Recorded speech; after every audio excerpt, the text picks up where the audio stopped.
I never expected to photograph my ex-boyfriend's wedding, let alone stand beside him as his best man.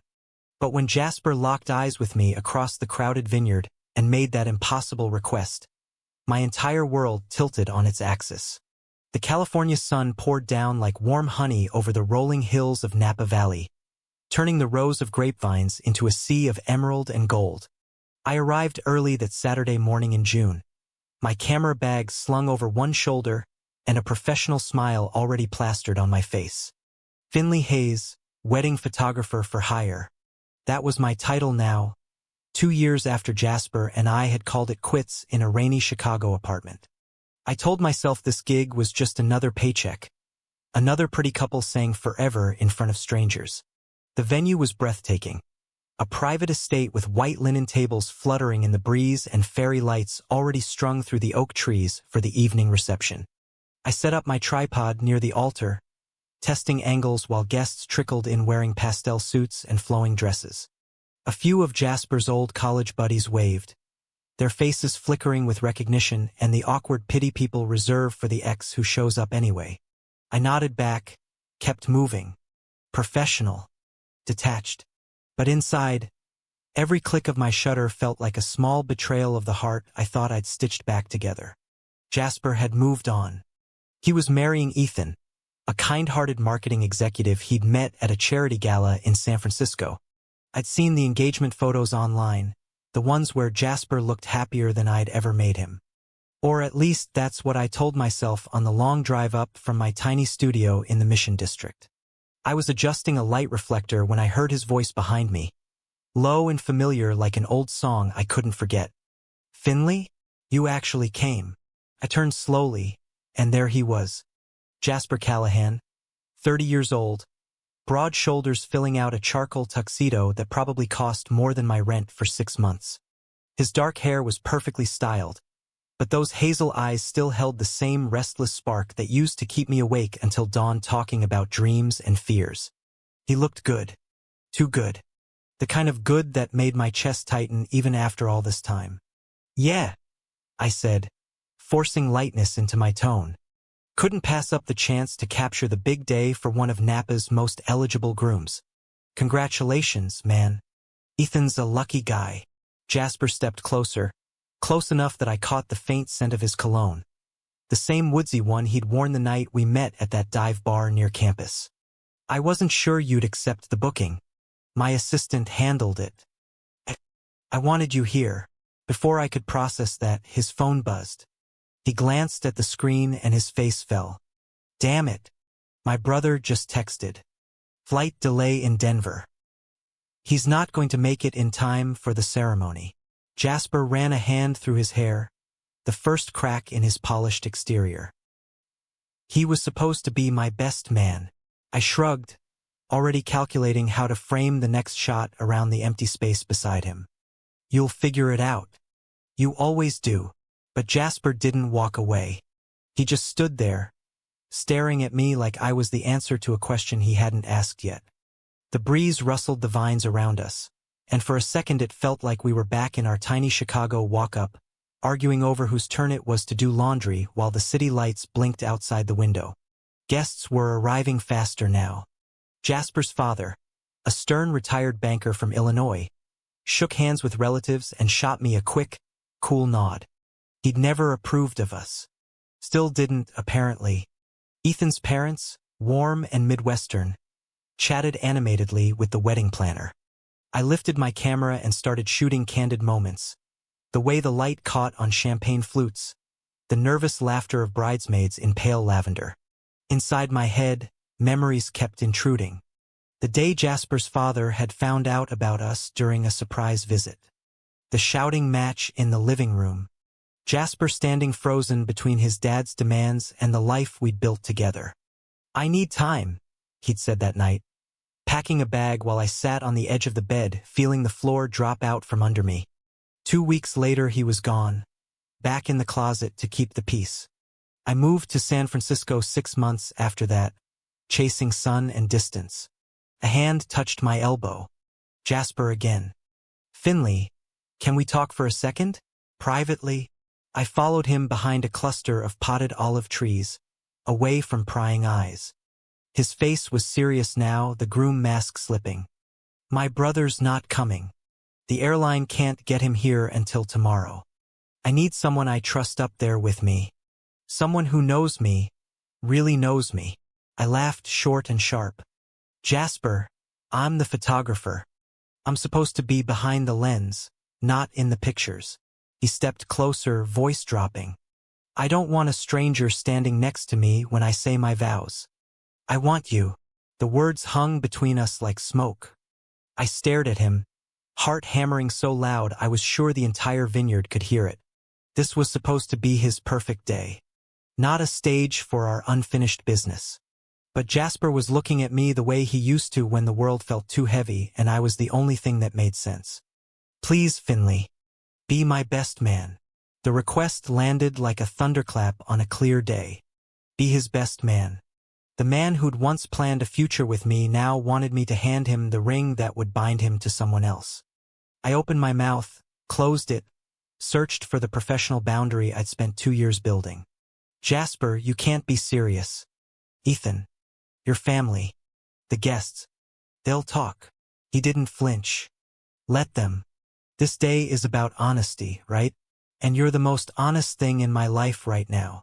I wanted to argue, to remind him of the nights I spent wondering if I'd ever be enough for someone who had to choose between love and legacy. But the vulnerability in his eyes cracked something open. Before I could stop myself, I heard my own voice say, okay, but only because I don't want your wedding photos to have an empty spot next to you. Relief washed over his face. He pulled me into a quick, fierce hug that smelled like home and heartbreak all at once. Thank you. You have no idea what this means. We didn't have time for more. The wedding planner swooped in, eyes wide at the change in plans. Within minutes I was being whisked to a side room to swap my black polo for a spare tuxedo jacket that fit surprisingly well. The mirror showed a man I barely recognized, camera straps still around my neck like a lifeline. Finley Hayes' best man. The irony wasn't lost on me.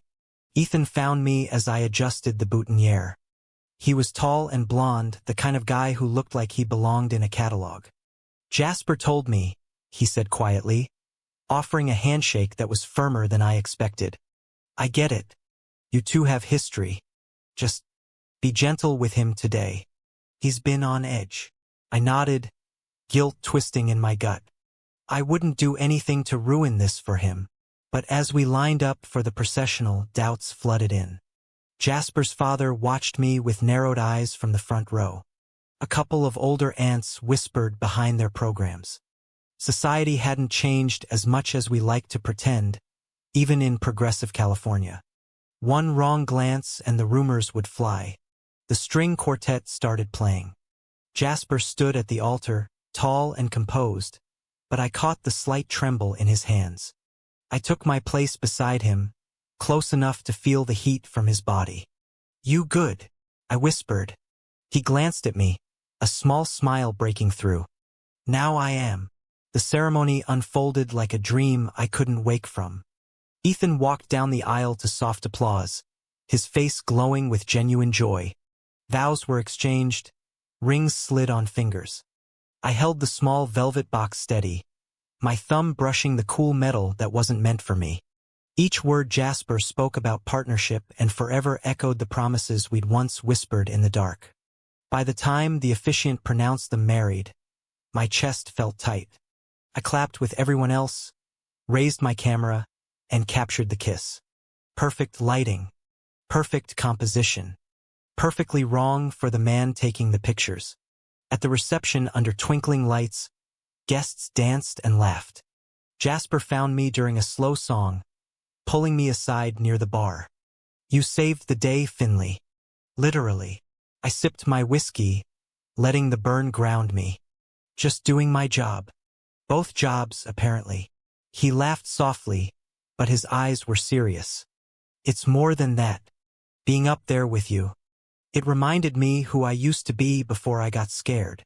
Before I could respond, his father approached, clapping Jasper on the back a little too hard. Good choice on the best man switch, son. Though some might say it's unconventional. The words carried weight, the same disapproval I'd felt years ago in Chicago. Jasper straightened. Dad, Finley has always been family to me. The older man walked away without another word, leaving silence between us. Jasper exhaled. Some things never change. I wanted to tell him that some things did. That I'd grown. That watching him marry Ethan had forced me to face the parts of myself I'd hidden away.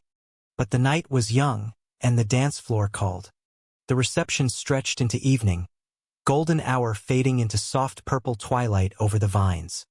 I kept my camera busy, framing laughter and toasts, but my mind kept circling back to Jasper's words. It reminded me who I used to be. What did that mean for the man who had just promised forever to someone else? I stepped outside for air, the cool Napa breeze carrying the scent of lavender from the gardens. Footsteps crunched behind me. Ethan. He leaned against the stone wall, loosening his tie. Mind if I join you?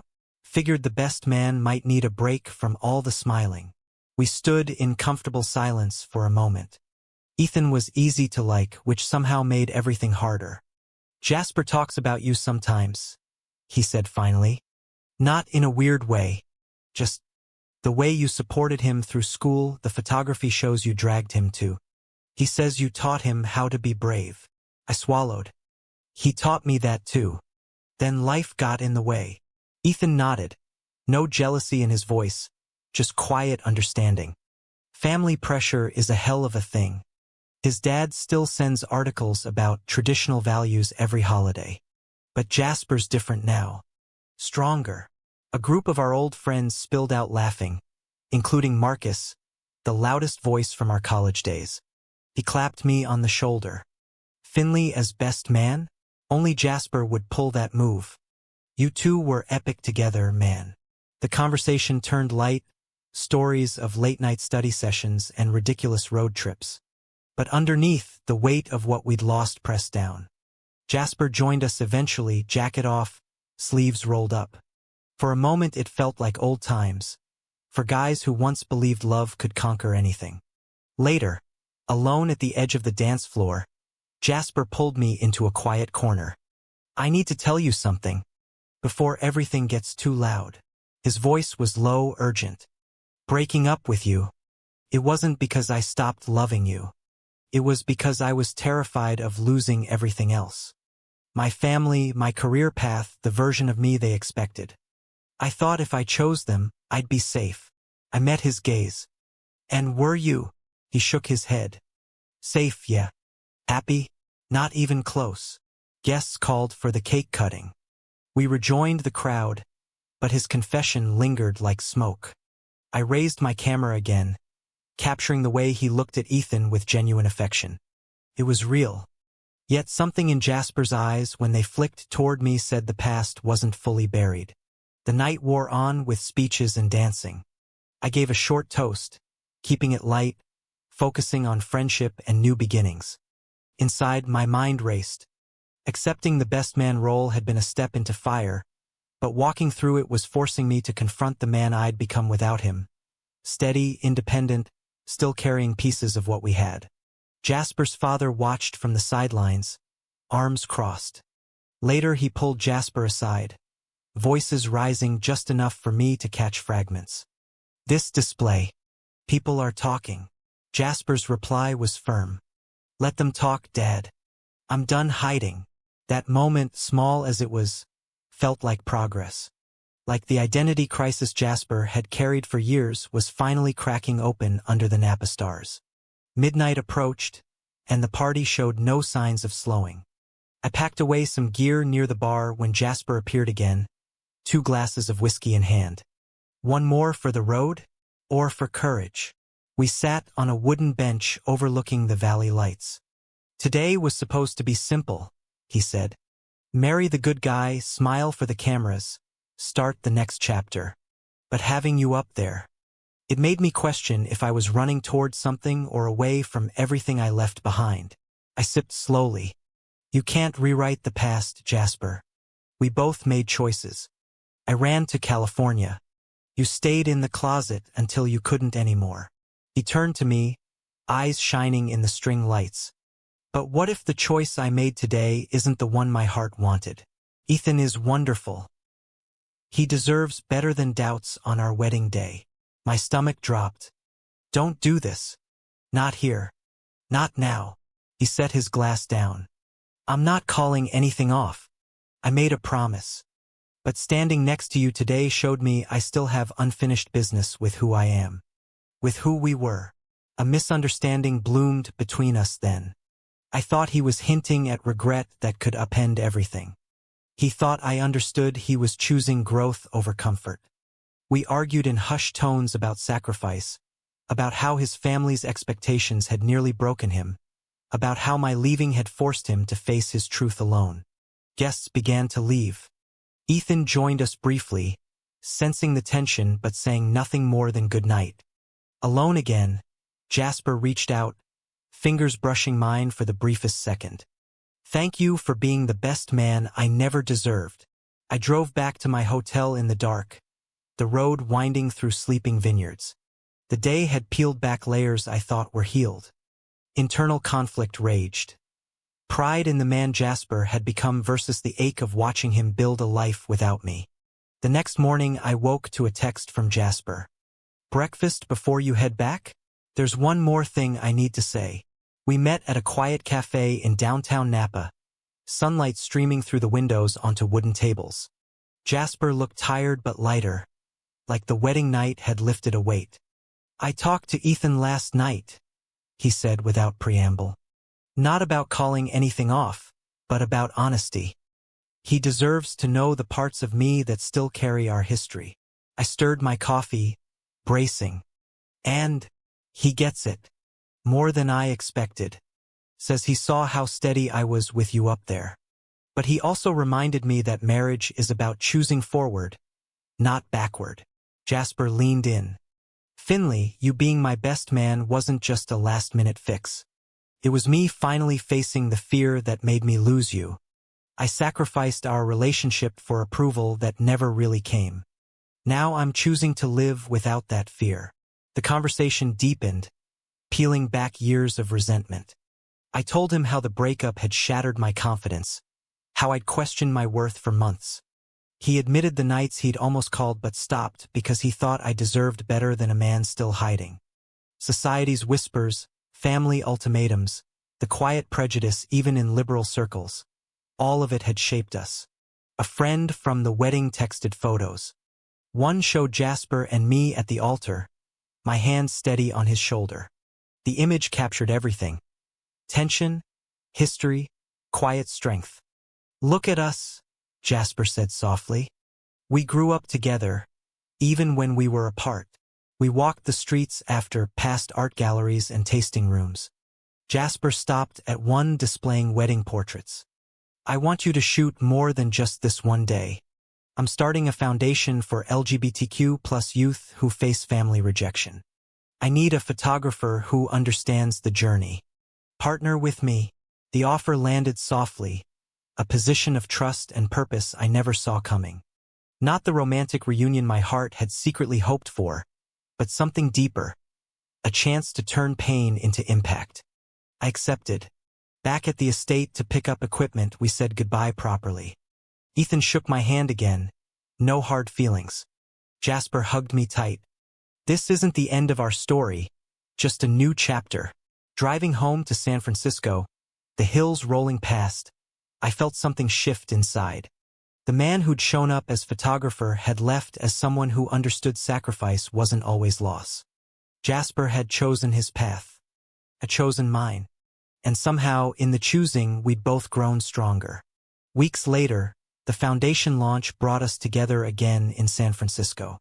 Jasper flew in with Ethan, and we stood side by side reviewing the first set of photos I'd taken of young men sharing their stories. The images were raw, honest, full of the same courage Jasper had finally found. One evening after a long day of meetings, we grabbed beers on my rooftop, city lights sparkling below. Remember that day in Napa? He asked. I was terrified you'd say no to being my best man. I laughed. I was terrified I'd say yes and regret it forever. We talked for hours about everything we dodged before. The identity struggles that nearly swallowed him, the prejudice that still lingered in boardrooms and family dinners, the friends who'd stood by us and the ones who'd faded. Jasper admitted the wedding had been a turning point, not because of doubt in Ethan, but because standing next to me had reminded him he could be fully himself without apology. "I sacrificed our relationship thinking it would protect me," he said quietly. "But you taught me that real strength is choosing love even when it's complicated. Different kinds of love." I raised my bottle. To growth. And to not letting fear write the ending. As the night deepened, clarity settled. We weren't getting back together. That chapter had closed. But the bond we'd rebuilt was stronger, forged in misunderstanding, healed by honesty, and now aimed at helping others navigate the same road. Finley the photographer had become Finley the partner in purpose. Jasper the groom had become Jasper the man unafraid. Looking back at the vineyard day that started it all, I realized every conflict, every quiet sacrifice, had led us here. To peace. To possibility. In the end, after all the choices and consequences, one question lingered in my mind. Is it possible for a man to truly find peace by choosing love over the safety of expectations? Or does that path always lead to more heartbreak? True or false?